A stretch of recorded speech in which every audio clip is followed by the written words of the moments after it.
பிரதமர் நரேந்திர மோடி நாளை கன்னியாகுமரி வருகை. விவேகானந்தர் மண்டபத்தில் தியானம் செய்கிறார். தேர்தல் நடத்தை விதி அமலில் உள்ளதால் கன்னியாகுமரியில் தியான நிகழ்வுக்கு அனுமதி தரக்கூடாது. பிரதமர் மோடி மறைமுக பரப்புரை செய்ய முயற்சிப்பதாக தமிழக காங்கிரஸ் கமிட்டி தலைவர் செல்வ பெருந்தகை குற்றச்சாட்டு. இந்தியா கூட்டணி ஆட்சி அமைந்ததும் இடஒதுக்கீட்டில் 50% உச்சவரம்பு நீக்கப்படும் என ராகுல் காந்தி உறுதி. மோடிக்கும் பாஜகவுக்கும் பிரியா விடை கொடுக்க மக்கள் தயாராகிவிட்டதாக விமர்சனம். கலைஞரின் கனவு இல்லம் திட்டத்திற்கான வழிகாட்டு நெறிமுறைகள் வெளியீடு. முதல் கட்டமாக 3100 கோடி ரூபாய் மதிப்பீட்டில் 1 லட்சம் வீடுகளை கட்ட திட்டம். முதலமைச்சர் மு.க.ஸ்டாலின் தலைமையில் சென்னையில் கூடி ஆலோசனை நடத்திய திமுக நிர்வாகிகள். வாக்கு எண்ணிக்கையின் போது முகவர்கள் செயல்படும் விதம் குறித்து ஆலோசனை நடத்தப்பட்டதாக தகவல். நியாய விலைக் கடைகளில் மே மாதத்திற்கான பாமாயில் மற்றும் துவரம் பருப்பை ஜூன் முதல் வாரம் வரை பெற்றுக் கொள்ளலாம். தேர்தல் நடத்தை விதிகள் காரணமாக கொள்முதல் செய்வதில் காலதாமதம் ஏற்பட்டதாக தமிழக அரசு விளக்கம். பாஜக தோல்வியை நோக்கி ஓடுவதால் வாய்க்கு வந்தபடி உளறுவதாக ஜெயக்குமார் விமர்சனம். அரசியல் வியாபாரி அண்ணாமலையுடன் விவாதிக்க அதிமுக தயாராக இல்லை என்றும் அறிவிப்பு. தமிழ்நாட்டில் கத்திரி வெயிலின் கடைசி நாளான நேற்று 11 இடங்களில் சதமடித்த வெயில்.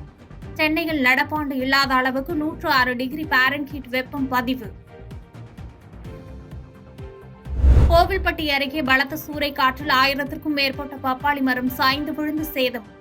அரசு உரிய இழப்பீடு வழங்க பாதிக்கப்பட்ட விவசாயிகள் கோரிக்கை. ரெமல் புயல் கரையை கடந்த பிறகும் வடகிழக்கு மாநிலங்களில் கொட்டும் கனமழை. மணிப்பூர் தலைநகர் இம்பாலில் நீர்நிலைகளில் பெருக்கெடுத்து ஓடும் வெள்ளம். மிசோரம் மாநிலத்தில் நிலச்சரிவில் சிக்கி 27 பேர் உயிரிழப்பு. காணாமல் போனவர்களை தேடும் பணிகள் தீவிரம். தமிழகத்தை சேர்ந்த ஒருவர் ஒடிசாவை ஆட்சி செய்ய வேண்டுமா என அமித்ஷா கேள்வி. ஒடிசாவில் பாஜக ஆட்சி அமைந்த ஒரே மாதத்தில் பொக்கிஷ அறை சாவி குறித்து விசாரணை அறிக்கை பகிரப்படும் என்றும் கருத்து.